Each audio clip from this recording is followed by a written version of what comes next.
Hello good morning students, कैसे हैं आप लोग सारे। जय माता दी बच्चों।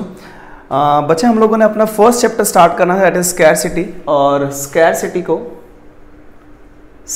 को कुछ स्टूडेंट्स बच्चे इंट्रोडक्शन भी बोलते हैं, बट प्लीज एक बार याद रखना स्टूडेंट्स कि स्कैरसिटी और introduction is our first chapter. Before this we have to go, that is आप लोगों ने पूरा फर्स्ट जो लास्ट वीडियो है, आपने मेरी पूरी वीडियो देखी होनी चाहिए। आप लोगों को समझ आएगा कि ये सारे इंडेक्स पेज, ये सारे चैप्टर्स कैसे कैसे फॉर्म हुए and why the first chapter is scarcity. Please इसलिए मैं आपसे रिक्वेस्ट कर रहा हूं कि मैं आपसे फर्स्ट चैप्टर आज स्टार्ट तो कर रहा हूं, बट प्लीज एक बार प्रीवियस वीडियो आप लोगों ने जरूर चेक करना है एक बार। तो आप लोगों के पास बच्चे scarcity, this is our first chapter scarcity. और आप सभी स्टूडेंट्स को पता है कि बच्चों स्कैरसिटी क्यों है, why there is a scarcity of resources. बच्चों एक बात मैं आपसे पहले क्लियर करना चाहता हूं कि स्कैरसिटी ह्यूमन बीइंग्स के पास है। ह्यूमन बीइंग के पास स्कैरसिटी है, प्रोड्यूसर के पास स्कैरसिटी नहीं है, ह्यूमन बीइंग के पास स्कैरसिटी है। अब एज अ प्रोड्यूसर अगर मैं अपने बारे में बात करूं तो मैं आपको पढ़ा रहा हूं तो मैं प्रोड्यूसर हूं, तो बच्चे स्कैरसिटी ना मेरे पास भी है। बट एज अ कंज्यूमर अगर मैं मार्केट में जाता हूं गुड सर्विसेज को परचेज करने के लिए, मन करता है ये भी ले लूं ये भी ले लूं, मेरे पास तब भी स्कैरसिटी है। तो मेरे पास एज अ प्रोड्यूसर भी स्कैरसिटी है, एज अ कंज्यूमर भी मेरे पास स्कैरसिटी है। सॉरी सर, प्रोड्यूसर या कंज्यूमर के पास स्कैरसिटी नहीं होती सर, ये स्कैरसिटी ह्यूमन बीइंग्स के पास होती है, हर इंसान के पास स्कैरसिटी है। सर स्कैरसिटी की डेफिनेशन और मतलब आया कहां से? सर हम लोगों ने डेफिनेशंस पढ़ रहे थे लास्ट क्लास में। सर हमने डेफिनेशंस में आपने बताया था that the first definition is given by professor Adam Smith, definition of wealth. Second definition given by professor Marshall, definition of welfare. And third definition given by professor Robbins. किसकी बात करते हैं? Professor Robbins. और professor Robbins क्या बोलते हैं sir? Professor Robins बात करते हैं सर ह्यूमन सेटिस्फैक्शन की। और कोई भी इंसान कभी भी सर 100% सेटिस्फाई नहीं हो सकता, क्योंकि हर एक इंसान के साथ उसका नेचर भी है सर कि हर एक इंसान अपने आप को दूसरे इंसान से कंपेयर करता है। सर जितना कंपैरिजन होगा सर उतनी वांट्स और बढ़ेंगी। जितना मैं अपने आप को किसी और से कंपेयर करूंगा उतनी मेरी वांट्स और बढ़ेंगी। और सर जितनी वांट्स बढ़ेंगी सर तभी सर रिसोर्सेज की क्या हो जाती है sir? Scarcity.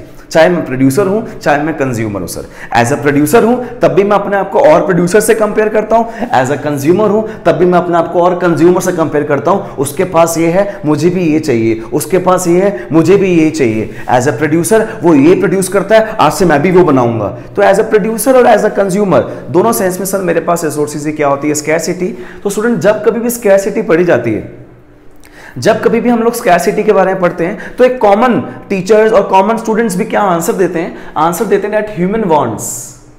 Sir why there is a scarcity of resources? Just because that human wants are unlimited. Sir resources की स्कैरसिटी इसलिए है just because that human wants are unlimited and resources are limited. Sir human wants unlimited है और resources के हम लोगों के पास लिमिटेड, तभी रिसोर्सेज की स्कैरसिटी है। पर देखो आप ये कॉमन आंसर मत करो। आपको पता है मैं आपको पूरा प्रोफेसर रॉबिन्स के बारे में बताया हुआ है। प्रोफेसर रॉबिन्स ने बात करी सेटिस्फैक्शन की, वहां से पता लगा था कि यस हर एक इंसान कोई भी सेटिस्फाई नहीं हो सकता, तभी रिसोर्सेज की क्या है बच्चे? स्कैरसिटी। तो रिसोर्सेज की स्कैरसिटी क्यों है? क्योंकि वांट ज्यादा है। वांट ज्यादा क्यों थी? क्योंकि हर एक इंसान अपने आप को कंपेयर कर रहा था। इसका मतलब sir why there is a scarcity of resources? Sir there is a scarcity of resources just because of human wants are unlimited and resources are limited। और थर्ड रीजन बोलते हैं that there is a shortage, जिसको हम लोग बोलते हैं alternative uses of resources। There is an alternative use of resources। These are the common three reasons for the scarcity of resources। The first one is human wants are unlimited, resources are limited। Want ज्यादा है sir, resource limited है। और sir जितने भी resource है ना, जो limited resource हैं सर, उस limited resource की भी ना डिमांड, ये भी डिमांड कर रहे हैं, ये भी डिमांड कर रहे हैं। सर ये resource यहाँ पर भी यूज हो रहा है, यहाँ पर भी यूज हो रहा है, यहाँ पर भी यूज हो रहा है। इसका मतलब रिसोर्स एक ही है पर इतनी जगह जगह यूज हो रहा है। या तो सर रिसोर्स होता और एक ही जगह यूज होता ना तो हम इसे कमी ना मानते।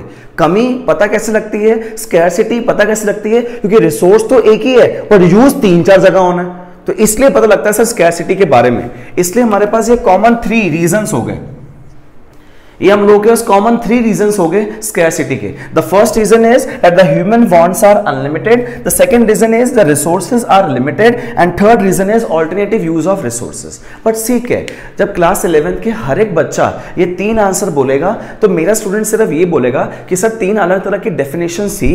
Adam Smith the father of economics, professor martial and the professor Robins. Professor Robins ने डिफाइन करी थी ये बातें सर, मैं डायरेक्टली ये तीनों बातें नहीं बोलूंगा, मैं प्रोफेसर रॉबिन से लेकर आऊंगा ये सारी बातें तब बोलूंगा, मतलब मैं बेस से लेकर आऊंगा ये सारी बातें तब बोलूंगा कि why there is a scarcity of resources. बाकी सर क्लास 11th का तो हर बच्चा बोलेगा कि that there is a scarcity of resources just because that the human wants are unlimited, resources are limited and there is an alternative use of resources. तो आपको professors के बारे में पढ़ा था, मैंने आपको सिर्फ ये बताया है, बट प्लीज जरा ध्यान से देखना। सर आप बार बार प्रोड्यूसर के पास स्कैरसिटी के बारे में डिस्कस क्यों करते हो? बच्चे मैंने आप लोगों को ना ये बात प्रूव की है अपनी लास्ट वीडियो में, that is production is equals to economy, no production no economy. That means हम लोगों ने इकोनॉमी के बारे में पढ़ना था, और इकोनॉमी के बारे में पढ़ने के लिए ना आप लोगों को प्रोडक्शन के बारे में भी पढ़ना पड़ता है। प्रोडक्शन सर करता कौन है? सर प्रोडक्शन करता है सर प्रोड्यूसर। सर प्रोड्यूसर को प्रोडक्शन करने के लिए क्या चाहिए होता है? सर प्रोड्यूसर को प्रोडक्शन करने के लिए चाहिए होता है सर इनपुट। सर इनपुट लगाता है सर तभी तो क्या मिलता है? Output. Sir the basic definition of production is when we use input to get output, this is the basic definition of production. और सर इनपुट को क्या बोलते हैं? रिसोर्सेज। इसका मतलब सर एज अ प्रोड्यूसर बात करो चाहे एज अ कंज्यूमर बात करो, आप सर एज अ प्रोड्यूसर बात करो चाहे एज अ कंज्यूमर बात करो, आपके पास सर रिसोर्सेज ही क्या रहती है? स्कैरसिटी। बट हम लोग क्लास 11th में प्रोड्यूसर के पॉइंट ऑफ व्यू से ही आगे क्यों बढ़ रहे हैं? क्योंकि economy is equals to production है, और प्रोडक्शन करता कौन है? प्रोड्यूसर। तो मैंने आपको इकोनॉमी के बारे में बताना था, मतलब इकोनॉमी के बारे में समझाने के लिए मुझे आपको प्रोडक्शन के बारे में बताना पड़ता है, तो इसलिए मैं एज अ प्रोड्यूसर आगे चल रहा हूं। बट प्लीज बच्चों ये लर्न मत कर लेना कि पूरे वर्ल्ड में स्कैरसिटी सिर्फ प्रोड्यूसर के पास होती है। अरे प्रोड्यूसर हो चाहे कंज्यूमर हो, हेलो मैं प्रोड्यूसर भी हूं, मैं कंज्यूमर भी हूं। हाँ अभी आप लोग सिर्फ कंज्यूमर्स होंगे क्योंकि आप लोग कुछ अर्न नहीं करते। बच्चों बाय बर्थ इंसान क्या बनते हैं? कंज्यूमर।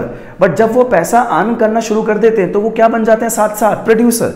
इसका मतलब हर एक इंसान जो कंज्यूमर होता है वो प्रोड्यूसर भी होता है। ये बात सॉरी, हर एक इंसान जो प्रोड्यूसर होता है ये बात कंफर्म्ड है कि वो कंज्यूमर भी होता है। तो इसका मतलब देखो कंज्यूमर के पास भी रिसोर्सेज की स्कैरसिटी है, प्रोड्यूसर के पास भी बच्चे रिसोर्सेज की क्या है? स्कैरसिटी। बट हम क्लास 11th में आगे बढ़ते किस सेंस में है कि प्रोड्यूसर के पास स्कैरसिटी है, ठीक है, कि because production is equals to economy. तो ठीक है सर, हमने प्रोडक्शन के बेसिस पे पढ़ना था।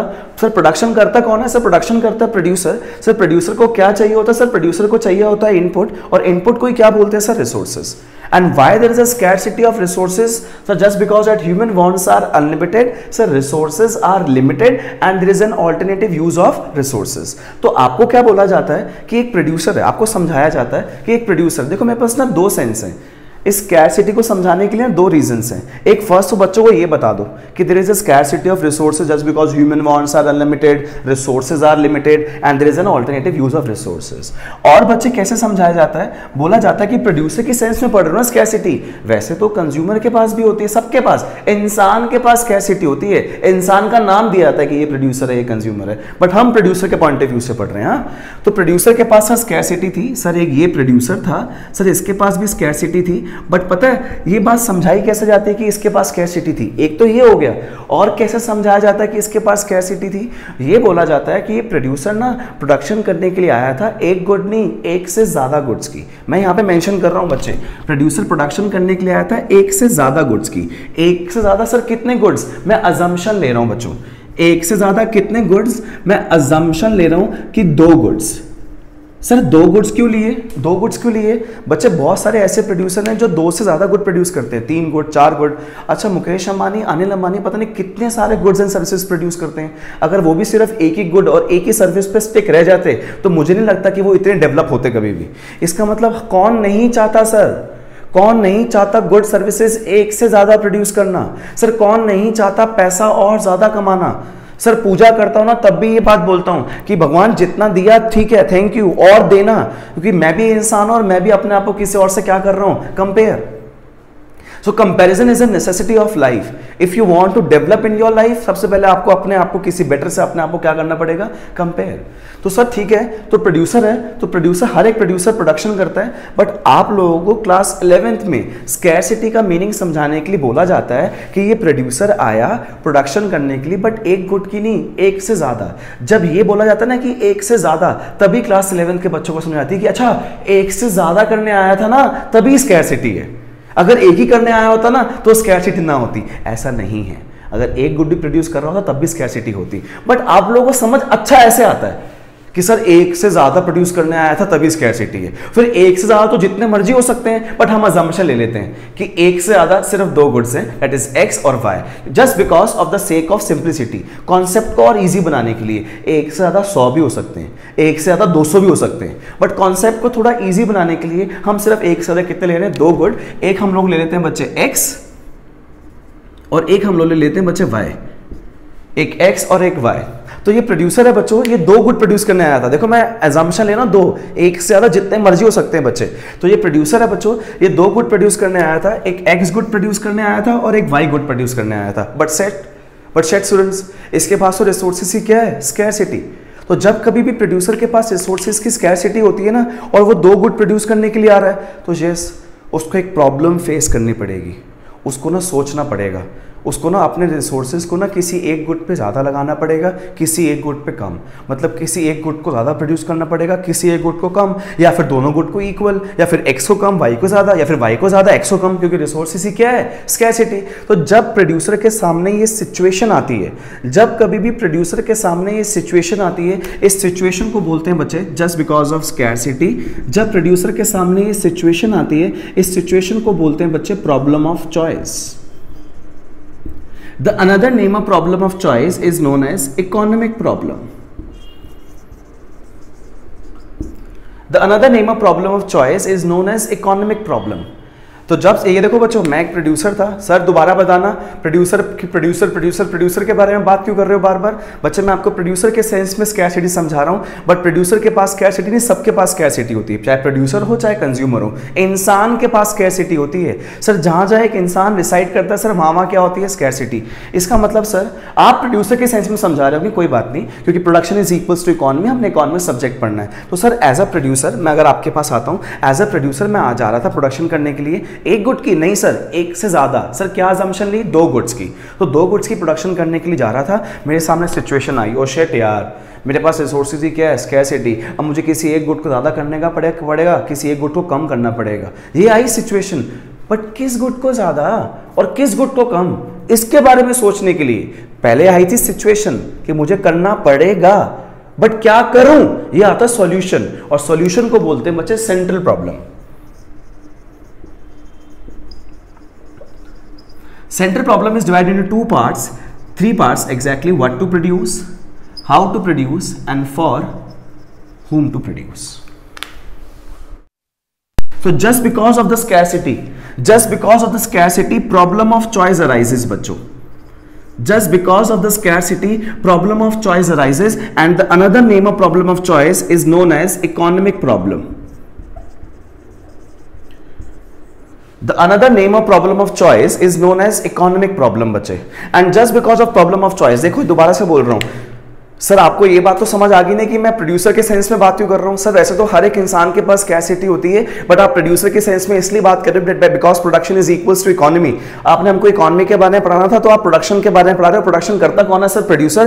प्रोड्यूसर को प्रोडक्शन करने के लिए चाहिए क्या सर, इनपुट, और इनपुट की क्या है, scarcity.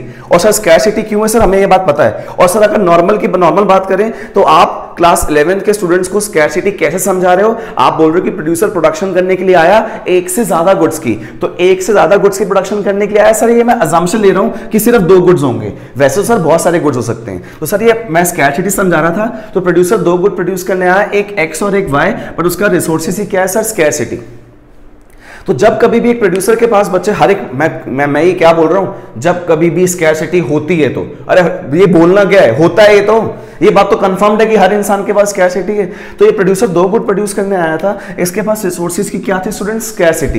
And just because of this scarcity, इसके सामने एक सिचुएशन क्रिएट होगी, ओ शिट यार मेरे पास रिसोर्सेज की स्कैरसिटी है और मैं 2 गुड प्रोड्यूस करना था, एक्स और वाई। अब मेरे सामने सिचुएशन आ गई है कि मैं किस पे ज्यादा रिसोर्स लगाऊं और किस पे रिसोर्स कम लगाऊं। This problem, this situation is known as problem of choice. ठीक है, देखो बच्चों, अभी ये मेरे सामने सिचुएशन आई कि यार मुझे तो किसी एक गुड पे ज्यादा लगाने पड़ेंगे और किसी एक गुड पे कम लगाने पड़ेंगे रिसोर्स। ये अभी आपके सामने सिचुएशन आई है, बट किस गुड पे ज्यादा और किस गुड पे कम, ये भी तो सोचोगे। तो जब आप ये सोचोगे, इसको बोलते हैं बच्चे सेंट्रल प्रॉब्लम, इसको बोलते हैं बच्चे central problem. And central problem is divided into 3 parts, that the first one is what to produce, second one is how to produce, and third one is for whom to produce. What to produce बोलते हैं, how to produce बोलते हैं, for whom to produce. क्या produce करूं, कैसे produce करूं और किसके लिए प्रोड्यूस करूं. ध्यान से मेरी बात सुनना, मैं क्या बोल रहा हूं.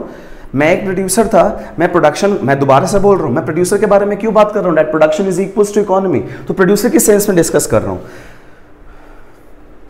तो मैं एक प्रोड्यूसर हूं, मैं प्रोडक्शन करने के लिए मार्केट में आ रहा था और मैं गुड प्रोड्यूस कर रहा था एक से ज़्यादा इसलिए बोल रहा हूं, तभी आपको समझा पाऊंगा कि कमी क्या होती है. तो एक से ज़्यादा, तो मैं अजम्पशन ले रहा हूं एक से ज़्यादा सिर्फ 2. तो मैं 2 गुड प्रोड्यूस करने के लिए आया था. ओ शिट, मेरे पास तो रिसोर्सेज ही क्या है, स्कैरसिटी.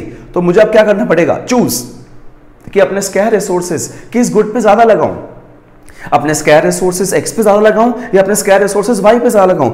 जब मेरे सामने सिचुएशन आई कि मुझे चूज करना पड़ेगा, मुझे किसी एक गुड को ज्यादा प्रोड्यूस करना पड़ेगा और किसी एक गुड को कम प्रोड्यूस करना पड़ेगा, जब मेरे सामने ये सिचुएशन आई, इस सिचुएशन को बोलते हैं प्रॉब्लम ऑफ चॉइस. कि मुझे ऐसा करना पड़ेगा, किसी एक गुड को ज्यादा, किसी एक गुड को कम. बट किस गुड को ज्यादा और किस गुड को कम, जब मैं इसके बारे में सोचता हूं, उसको बोलते हैं सेंट्रल प्रॉब्लम. उसको बोलते हैं बच्चे central problem. And central problem is divided into 3 parts, that is what to produce, how to produce and for whom to produce. अब ध्यान से मेरी बात सुनना. मैंने आपको सिर्फ एक कॉमन प्रोड्यूसर के बारे में बताया, मतलब एक कॉमन ह्यूमन बीइंग के बारे में बताया कि हर इंसान के पास स्कैरसिटी होती है. तो बच्चों, जब हर एक इंसान के पास स्कैरसिटी होती है ना, जब हर एक इंसान के पास स्कैरसिटी होती है ना, तो हर एक इंसान के सामने ये सिचुएशन आती है, प्रॉब्लम ऑफ चॉइस. फिर हर एक इंसान ये बात सोचता है, what to produce, how to produce and for whom to produce. और एवरी इंडिविजुअल, हर एक इंसान से मिलके ही ना कंट्री बनती है. जब हर एक इंसान के पास स्कैरसिटी है ना, तो मतलब पूरी कंट्री में रिसोर्सेज की क्या है जी, स्कैरसिटी. जब हर एक इंसान के पास स्कैरसिटी, मतलब पूरी कंट्री में रिसोर्सेज की क्या है जी, स्कैरसिटी. सर जहाँ जहाँ इंसान रहते हैं ना सर, वहाँ वहाँ इंसान का नेचर भी उसके साथ रहता है, दैट इज कंपैरिजन. सर पूरे वर्ल्ड में जहाँ जहाँ इंसान रहते होंगे सर, हर एक इंसान अपने आप को दूसरे इंसान से कंपेयर करता होगा और हर एक इंसान के पास स्कैरसिटी है. बट सर डिफरेंस ये होगा, किसी कंट्री में स्कैरसिटी ज़्यादा है, किसी कंट्री में स्कैरसिटी कम है. जिस कंट्री में स्कैरसिटी कम है सर, वो कंट्री डेवलप्ड होगी. जिस कंट्री में स्कैरसिटी ज़्यादा है सर, वो डेवलपिंग होगी. बट ऐसा नहीं हो सकता सर, ये बात पॉसिबल नहीं है कि सर इंसान रहता हो बट वहाँ पे स्कैरसिटी ना हो. ठीक है, तो इसका मतलब हर एक इंसान के पास स्कैरसिटी है तो पूरी कंट्री में स्कैरसिटी है. हर एक इंसान के पास स्कैरसिटी है तो पूरी कंट्री में स्कैरसिटी है. फिर जब हर एक इंसान के सामने ये सिचुएशन आती है कि यार मुझे चूज करना पड़ेगा कि किस रिसोर्स को ज्यादा, किस गुड को ज्यादा, किस गुड को कम, तो पूरी कंट्री के सामने भी सिचुएशन आती है. तो पूरी कंट्री के सामने जब सिचुएशन आती है तो उसको बोलते हैं प्रॉब्लम ऑफ चॉइस. और फिर पूरी कंट्री भी सोचती है कि क्या प्रोड्यूस करना चाहिए. वॉर सिचुएशन है कंट्री में वॉर सिचुएशन है, तो क्या प्रोड्यूस करना चाहिए. कंट्री के अंदर कुछ और सिचुएशन है तो क्या प्रोड्यूस करना चाहिए, what to produce, how to produce and for whom to produce. इसका मतलब ये scarcity, problem of choice, 3 steps. हाँ, scarcity, problem of choice, central problem. ये एक इंडिविजुअल के ऊपर भी एप्लीकेबल करती है. अगर इंडिविजुअल के ऊपर एप्लीकेबल है तो पूरी कंट्री के ऊपर एप्लीकेबल है. मतलब पूरी कंट्री के सामने भी रिसोर्सेज की स्कैरसिटी है. पूरी कंट्री ये बात सोचती है कि यार पूरी कंट्री के सामने सिचुएशन आती है, that is problem of choice. और पूरी कंट्री ये बात सोचती है that what to produce, how to produce and for whom to produce. But अगर पूरी कंट्री की बात करें, पूरे वर्ल्ड में हर कंट्री में ये सिचुएशन आती है. ऐसी कोई कंट्री नहीं जिसमें ये तीनों सिचुएशन ना हो. जब पूरे वर्ल्ड में हर कंट्री में ये सिचुएशन आती है, तो पूरे वर्ल्ड में हर कंट्री में इस सिचुएशन को सॉल्व करने के लिए, मतलब what to produce, how to produce, for whom to produce solve करने के लिए पूरे वर्ल्ड में हर कंट्री के पास 3 तरह के इकोनॉमिक सिस्टम है.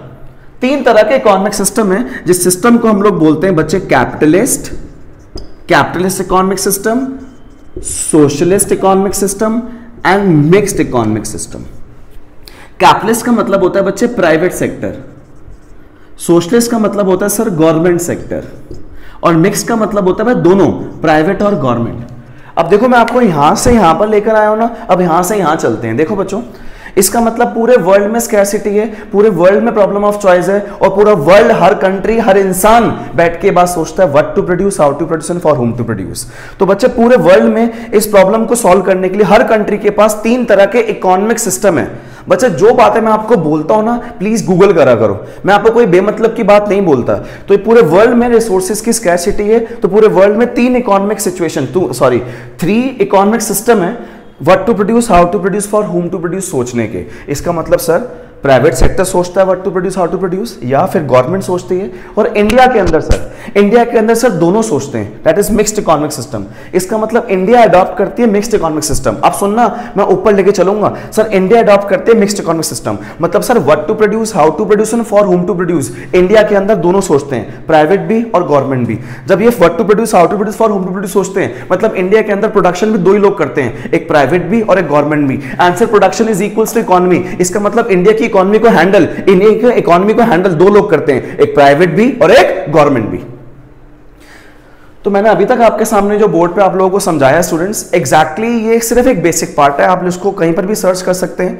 मैं आपको फर्स्ट चैप्टर ही क्यों स्टार्ट कर रहा हूं, मुझे एक बात समझ नहीं आती कि आपके जो इंडेक्स पेज है, जो आपकी बुक का इंडेक्स पेज है, उसके इंडेक्स पेज का कोई भी मिड ऑफ द चैप्टर आप कैसे स्टार्ट कर सकते हैं। मैं आपको किसी भी चैप्टर में आपको चैलेंज करता हूं, मैं आपको किसी भी चैप्टर में ये बात प्रूव कर सकता हूं कि आपको ये चैप्टर मिड से समझ नहीं आ सकता जब तक आपको उसका प्रीवियस चैप्टर ना पता हो। सेकंड चैप्टर आपको समझ नहीं आ सकता तो फर्स्ट चैप्टर, थर्ड चैप्टर समझ नहीं आ सकता तो सेकंड ना पता हो, सेवेंथ चैप्टर नहीं आ सकता तो सिक्स ना पता हो। इसका मतलब बच्चों, हर एक बुक का जो इंडेक्स पेज होता है, उस इंडेक्स पेज पे जो चैप्टर्स लिखे होते हैं, चैप्टर 1, चैप्टर 2, चैप्टर 3, चैप्टर 4, उसका बच्चे रीजन है यार। हर चैप्टर किस नंबर पे, उससे एक रीजन है। ये कोई बच्चे ऑथर की अपनी मर्जी नहीं थी कि चल यार फर्स्ट चैप्टर ये दे देते हैं, चल यार सेकंड चैप्टर ये दे देते हैं, थर्ड चैप्टर ये दे देते हैं, फोर्थ ये। हर चैप्टर का सीक्वेंस में होने का एक रीजन होता है। प्लीज आपसे रिक्वेस्ट करता हूं, आप सब्जेक्ट चाहे कोई सा भी पढ़ना, सब्जेक्ट चाहे कोई सा भी पढ़ना, बट सिर्फ एक बात याद रखना, कभी भी कोई मिड से चैप्टर स्टार्ट मत करना।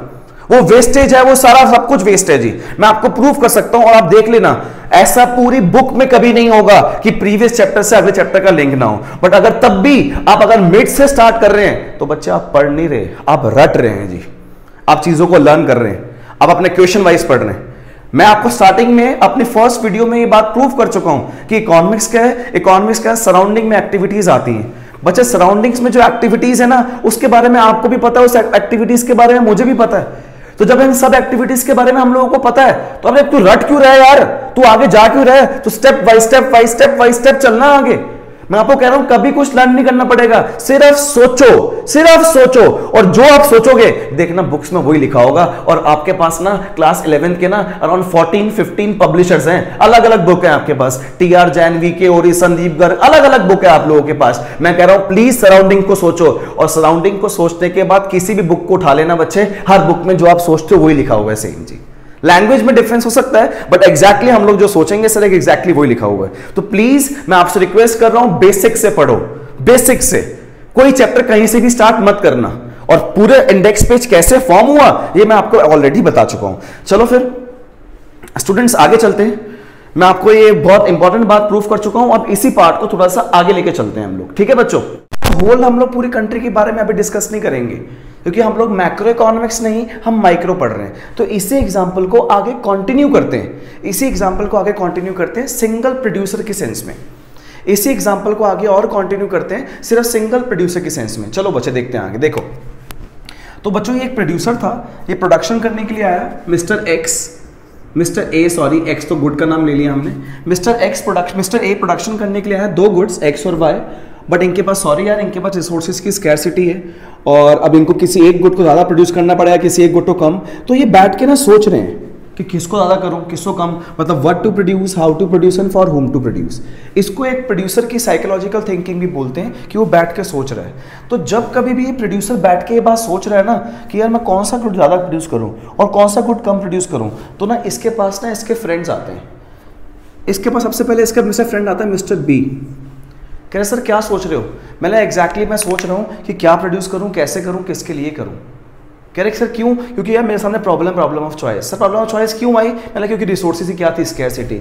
तो मिस्टर बी कहते हैं कि आपके स्कैर रिसोर्सेज को बेस्ट पॉसिबल यूज में लाने के लिए क्या एक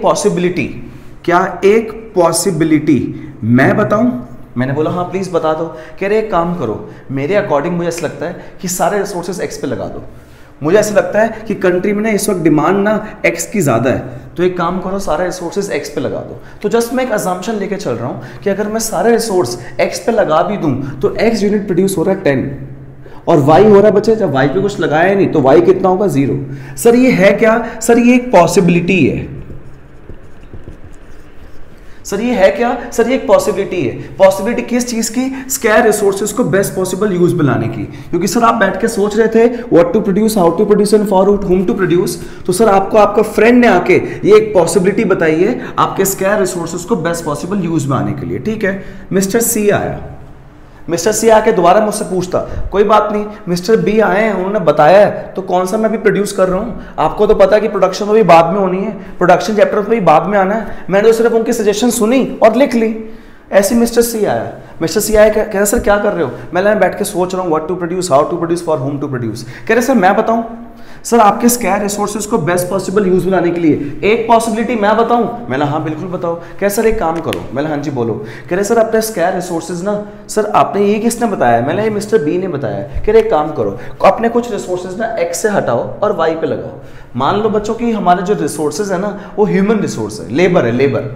तो मैं कुछ लेबर यहाँ से हटाता हूँ और यहाँ लगाता हूँ। ठीक है, इनके कहने पे ऐसा कर लेता हूँ, जब मैंने यहाँ से लेबर हटाई तो अब ये प्रोड्यूस हो रहा है 9 यूनिट्स, और यहां लेबर लगाई तो ये प्रोड्यूस हो रहा है 1 यूनिट। मैंने बोला ये क्या है? कह रहे सर ये पॉसिबिलिटी है। पॉसिबिलिटी किस चीज की? आपके स्कैर रिसोर्सेज को बेस्ट पॉसिबल यूज में लाने के लिए। मैंने ठीक है यार, थैंक यू बता दिया, अब जाओ आप। कह रहे ठीक है। मिस्टर डी आया, कह सर टेंशन में लग रहे हो, क्या सोच रहे हो? मैंने वही सेम बात, मैं सोच रहा हूँ यार what to produce, how to produce, for whom to produce. कह रहा क्यों सोच रहे हो? मैंने क्योंकि मेरे सामने सिचुएशन है, प्रॉब्लम ऑफ चॉइस। कह रहा है सिचुएशन क्यों आई? मैंने क्योंकि रिसोर्सेज क्या थी? स्कैरसिटी। मैंने बार बार नहीं बताऊंगा यार। कह रहे सर आपके स्कैर रिसोर्सेज को बेस्ट पॉसिबल यूज में लाने के लिए आप एक्स और वाई प्रोड्यूस कर रहे हो ना, तो मैं बताऊं कितना एक्स और कितना वाई प्रोड्यूस करो? मैंने ठीक है तू भी बता दे, बाकी सब ने बताया था, आप भी बता दो। कह रहे सर ठीक है, स्कैर रिसोर्स को बेस्ट पॉसिबल यूज में लाने के लिए ना एक काम करो। मैं हाँ जी बोलो। कह रहे सर आपने कुछ लेबर ना एक्स से ना और हटा दो। अब जरा इस पॉइंट को ध्यान समझना, ये देखो ये मैंने यहां से लेबर हटाई, ये मेरे हाथ में लेबर है, हटाई तो 7 गुड प्रोड्यूस हो रहे हैं, मतलब 2 यूनिट कम हो गए। मतलब मेरे हाथ में जो लेबर है उसको हटाने से अगर x के 2 यूनिट कम हो गए, मतलब मेरे हाथ में जो लेबर है ये x के 2 यूनिट बनाती होगी। जो लेबर x के 2 यूनिट बनाती थी मैंने इसको हटा दिया, अब इसी लेबर को जब मैंने y पे लगाया तो सिर्फ 1 ही यूनिट एक्स्ट्रा बना रही है। मैंने इस लेबर से पूछा, मैंने भाई साहब जब आप x में थे तो 2 यूनिट बनाते थे, अब आपको जब मैंने y पे लगाया तो सिर्फ 1 ही बना रहे हो, क्यों भाई? कह रहे सर हर एक इंसान हर एक काम के लिए इक्वली एफिशिएंट नहीं होता। All resources are not fully efficient for every work. लिख लो बच्चों ये बात, all resources are not fully efficient for every work. हर इंसान हर काम के लिए इक्वली एफिशिएंट नहीं होता। सर पहले हम लोग इसके लिए एफिशिएंट थे, जब इस पे आए हम लोग इतने एफिशिएंट नहीं है, इसलिए जब आपने हमको यहां से हटाया तो 2 गुड का लॉस हुआ, बट अब आपने हमको यहां लगाया तो सिर्फ 1 ही गुड का फायदा हुआ। मैंने बोला चलो ठीक है ऐसा हो सकता है, आगे चलते हैं। ठीक है, मेरा फ्रेंड आया मिस्टर ई। मिस्टर ई कह रहे सर मैं बताऊं कि आपके स्कैर रिसोर्सेज को बेस्ट पॉसिबल यूज में लाने के लिए एक पॉसिबिलिटी मैं बताऊं? मैंने हाँ प्लीज बताओ। कह सर एक काम करो, x से कुछ रिसोर्स और हटा दो। जब बच्चे मैंने x से कुछ रिसोर्स और हटाए, अब x प्रोड्यूस हो रहा है 4 यूनिट्स। ओ 3 यूनिट्स कम हो गए, मतलब मेरे हाथ में जो रिसोर्स है लेबर है वो x के 3 यूनिट बनाती थी। मैं लिख रहा हूं यहाँ पे, वो x के 3 यूनिट बनाती थी। इसी लेबर को जब मैंने y पे लगाया, ये लेबर जो x के 3 यूनिट बनाती थी, इसी लेबर को जब y पे लगाया तो सिर्फ 1 ही एक्स्ट्रा यूनिट बना रहे हैं। दोबारा से पूछा मैंने क्या बात है भाई? कह सर हम लोग x के लिए एफिशिएंट है, y के लिए एफिशिएंट नहीं है इतना। सर जितना हम लोग x के लिए एफिशिएंट है उतना y के लिए एफिशिएंट नहीं है। मैंने ठीक है चलो कोई बात नहीं, all human resource are not fully efficient for every work. ठीक है, मेरे एक और फ्रेंड आया F। कह सर मैं, मेरे एक और फ्रेंड आया F, तो कह सर मैं बताऊं आपके स्कैर रिसोर्स को बेस्ट पॉसिबल यूज में लाने के लिए? मैंने हाँ जी बताओ। कह सर एक काम करो, अपने ना सर कुछ रिसोर्सेज को x से हटा दो, सारे रिसोर्स y पे लगा दो। मैं ठीक है, मैंने बस सारे रिसोर्स बच्चे x से हटा दिए, y पे लगाए, तो x से जब हटा दिए तो x कितना प्रोड्यूस हो रहा है? 0। y कितना हो रहा है? 4 यूनिट। स्टूडेंट्स ये सारी क्या है? ये B, C, D, E, F जो मेरे फ्रेंड्स मुझे आके अलग अलग बता रहे थे, सर ये सारी क्या है? सर ये सारी पॉसिबिलिटीज हैं, ये सारी पॉसिबिलिटीज हैं सर। सर ये किस चीज की पॉसिबिलिटीज हैं? सर ये सारी पॉसिबिलिटीज हैं आपके स्कैर रिसोर्सेज को बेस्ट पॉसिबल यूज में लाने की। ये सारी स्कैरसिटी की पॉसिबिलिटीज हैं आपके स्कैर रिसोर्सेज को बेस्ट पॉसिबल यूज में लाने के लिए। तो जरा ध्यान से देखेंगे बच्चे, आप देख सकते हैं एक एडिशनल गुड को गेन करने के लिए यहां पे हमने कितना सेक्रीफाइस किया? सर 1। सर एक और एडिशन को गेन करने के लिए सेक्रीफाइस कितना किया? सर 2। सर एक और को गेन करने के लिए सेक्रीफाइस कितना किया? सर 3। एक और गेन करने के लिए सेक्रीफाइस कितना किया? 4। बच्चे एक और एडिशनल को बच्चे इकोनॉमिक्स में बोलते हैं मार्जिनल। और आप जिस रेट से सेक्रीफाइस कर रहे हो, पहले 1 कम किया, फिर 2 कम हुए, फिर 3 कम, बच्चे ये मैंने जानबूझ के किए हैं। और जानबूझ के करने के बाद मैंने आपको एक अजम्पशन भी दे दी कि all the resources are not fully efficient for every work. सब बताऊंगा कि जानबूझ के क्यों किए। सुनो जी, पहले 1 कम किया, फिर 2 कम किए, फिर 3 कम किए। तो जो कम किए हैं उसको बोलते हैं रेट ऑफ सेक्रीफाइस, उसको लिखते हैं आर से। जो कम किए उसे बोलते हैं रेट ऑफ सेक्रीफाइस, उसे लिखते हैं बच्चे आर से। और आप कर क्या रहे हैं? सर मैं आप रिसोर्सेज यहां से वहां ट्रांसफॉर्म कर रहे हैं, इसे बोलते हैं ट्रांसफॉर्मेशन। तो आपने ये 1 2 3 4 लिखा है, इस रेट का नाम है marginal rate of transformation. Marginal rate of transformation. Sir ये था क्या? सर ये डिफरेंट पॉसिबिलिटीज थी। किस चीज की पॉसिबिलिटीज थी? सर ये पॉसिबिलिटीज थी आपके स्कैर रिसोर्सेज को बेस्ट पॉसिबल यूज में लाने के लिए। ये पॉसिबिलिटीज थी सर आपके स्कैर रिसोर्सेज को बेस्ट पॉसिबल यूज में लाने के लिए। सर आपको किसने बताया? सर मैंने खुद सोचा है, मेरे फ्रेंड्स ने बताया, कुछ भी ले सकते हैं आप। तो आपने जो ये बनाया है स्टूडेंट्स, इसको बोलते हैं, आपने जो बनाया है इसे बोलते हैं बच्चे production possibility schedule.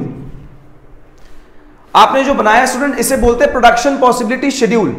Production possibility schedule. और जब इस प्रोडक्शन पॉसिबिलिटी शेड्यूल को हम डायग्राम में कन्वर्ट करते हैं, उस डायग्राम को बोलते हैं बच्चे प्रोडक्शन पॉसिबिलिटी कर्व, पीपीसी। ये देखो बच्चे प्लीज, ये मेरे पास एक्स एक्सेस, ये मेरे पास वाई एक्सेस। आप कोई से भी गुड कहीं पर भी ले सकते हैं। मैंने यहां पे एक्स ले लिया, यहां पे वाई ले लिया। मेरे पास 0 4 था, ठीक है। 0 2 4 6 8 10 1 2 3 4 5।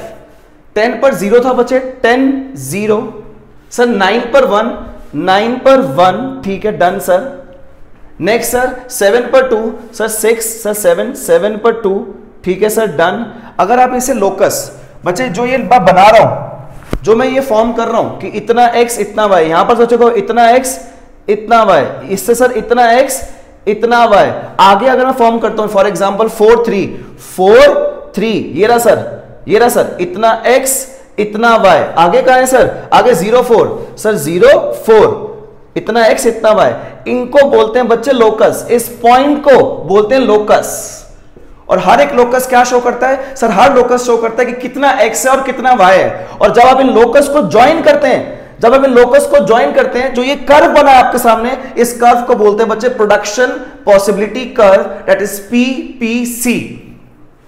Production possibility curve, that is PPC. ध्यान से मेरी बात सुनना बच्चे, production possibility curve, that is PPC. तो ये क्या था सर? सर ये डिफरेंट पॉसिबिलिटीज थी। सर किस चीज के लिए थी? सर स्कैर रिसोर्सेज को बेस्ट पॉसिबल यूज में लाने के लिए, क्योंकि आप सोच रहे थे what to produce, how to produce and for whom to produce. तो जब आप बैठ के ये बात सोच रहे थे what to produce, how to produce, for whom to produce, तो इसलिए स्कैर रिसोर्सेज को बेस्ट पॉसिबल यूज में लाने के लिए आपने डिफरेंट पॉसिबिलिटी बनाई कि मेरे पास एक ये ऑप्शन है, मेरे पास एक ये ऑप्शन है, एक ये, एक ये, एक ये। सर ये आपके ऑप्शंस हैं सर, जिसको हम लोग बोल रहे हैं पॉसिबिलिटीज। सर इसी पॉसिबिलिटीज को, इसी को हम बोलते हैं प्रोडक्शन पॉसिबिलिटी शेड्यूल। सर जब कभी भी शेड्यूल बनाया जाता है, सर शेड्यूल के बाद बनाया जाता है सर डायग्राम। याद रखना बच्चों, हमेशा 3 चीजें पढ़नी है, CSD। C का मतलब है कॉन्सेप्ट, S का मतलब है शेड्यूल, और शेड्यूल का मतलब है शेड्यूल के बाद बनता है डायग्राम। मेरा काम क्या है? मेरा काम है आपको कॉन्सेप्ट समझाना। जब आपको कॉन्सेप्ट क्लियर हो जाएंगे, कॉन्सेप्ट के बाद बताऊंगा बच्चे मैं शेड्यूल, कि शेड्यूल कैसे बनता है। शेड्यूल के बाद अपने आप क्या बनेगा बच्चे? डायग्राम। तो इसका मतलब मेरा मेन मोटिव सिर्फ कॉन्सेप्ट का है। अपने आप बनता है शेड्यूल, अपने आप बनता है डायग्राम, चाहे जितने मर्जी डायग्राम्स हो बच्चे आपकी इकोनॉमिक्स के अंदर। प्लीज ध्यान से बात सुनना जी। तो ये आपके पास आ गया पीपीसी, और इस पीपीसी की इस शेप को, पीपीसी की इस शेप को बोलते हैं बच्चे कॉनकेव शेप। पीपीसी की इस शेप को बोलते हैं स्टूडेंट्स कॉनकेव शेप। अब एक बहुत इंपॉर्टेंट बात और ध्यान सुनना बच्चे, पीपीसी की इस शेप को कॉनकेव तो बोल रहा हूं सर, एक बात तो आपने बताई नहीं, ठीक है सर। प्रोडक्शन पॉसिबिलिटी शेड्यूल से, प्रोडक्शन पॉसिबिलिटी शेड्यूल से सर प्रोडक्शन पॉसिबिलिटी कर्व बन गया। प्रोडक्शन पॉसिबिलिटी शेड्यूल से प्रोडक्शन पॉसिबिलिटी कर्व बन गया, ये बात क्लियर है। बट सर आपने ये कर्व, ये सर आपने सैक्रिफाइसिंग रेट इंक्रीजिंग क्यों रखा? 1 2 3 इंक्रीजिंग क्यों रखा? बच्चों याद रखना, पूरी इकोनॉमिक्स में, अभी तो आपने मेरे साथ ये फर्स्ट डायग्राम बनाया है, अभी पता नहीं कितने सारे डायग्राम्स बनाएंगे हम लोग। पूरी इकोनॉमिक्स में जितने भी डायग्राम्स बनते हैं, उन डायग्राम्स की जो शेप होती है, पूरी इकोनॉमिक्स में जितने भी डायग्राम्स बनते हैं, उन डायग्राम्स की जो शेप होती है, शेप या तो कॉनकेव होगी, या तो कॉन्वेक्स होगी, या तो स्ट्रेट लाइन होगी जी, स्ट्रेट लाइन, सुन रहे हो मेरी बात? शेप या तो कॉनकेव होगी या कॉन्वेक्स होगी या स्ट्रेट लाइन होगी। तो पूरी इकोनॉमिक्स में जितने भी डायग्राम्स बनते हैं उन सब डायग्राम्स की जो शेप है, चाहे कॉनकेव, कॉन्वेक्स, स्ट्रेट लाइन, ये शेप डिपेंड करती है, ये शेप डिपेंड करती है सैक्रिफाइसिंग रेट के ऊपर। सैक्रिफाइसिंग रेट का मतलब होता है जो गुड कम हो रहा है। आपके पास दो गुड थे, एक एक्स गुड था, एक वाई।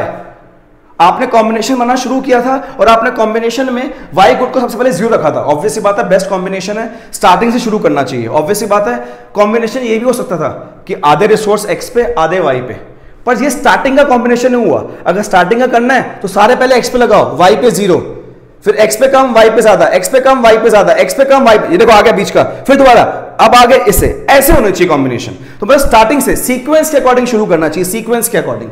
तो पहले आपने सारे एक्स पे लगाए थे, वाई पे क्वेश्चन लगाया था, तो वाई गुड अब धीरे धीरे बढ़ेगा, एक्स गुड धीरे धीरे कम होगा। जो गुड बढ़ता है उससे आता है बच्चे गेनिंग रेट, जो गुड बढ़ता है बच्चे उससे आता है गेनिंग रेट, और जो गुड कम होता है, जो गुड कम होता है उससे आता है बच्चे सैक्रिफाइसिंग रेट।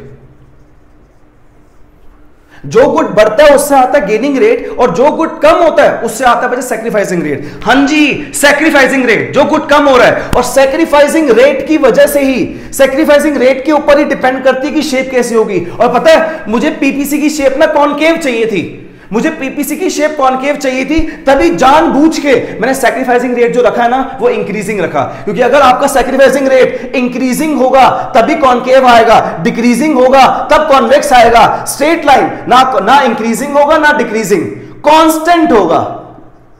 जब सैक्रिफाइसिंग रेट कांस्टेंट होगा तब आपका स्ट्रेट लाइन आएगा। बच्चों ये डायग्राम्स अभी आगे बहुत सारे आएंगे तो आपको तब समझाऊंगा कि कॉन्वेक्स और स्ट्रेट लाइन कैसे बनेगा। बट अभी जो मुझे प्रोडक्शन पॉसिबिलिटी कर्व बनाना था, वो प्रोडक्शन पॉसिबिलिटी कर्व मुझे कॉनकेव बनाना था। तो इस प्रोडक्शन पॉसिबिलिटी कर्व कॉनकेव बनाने के लिए मैंने जानबूझ के सैक्रिफाइसिंग रेट इंक्रीजिंग रखा। सैक्रिफाइसिंग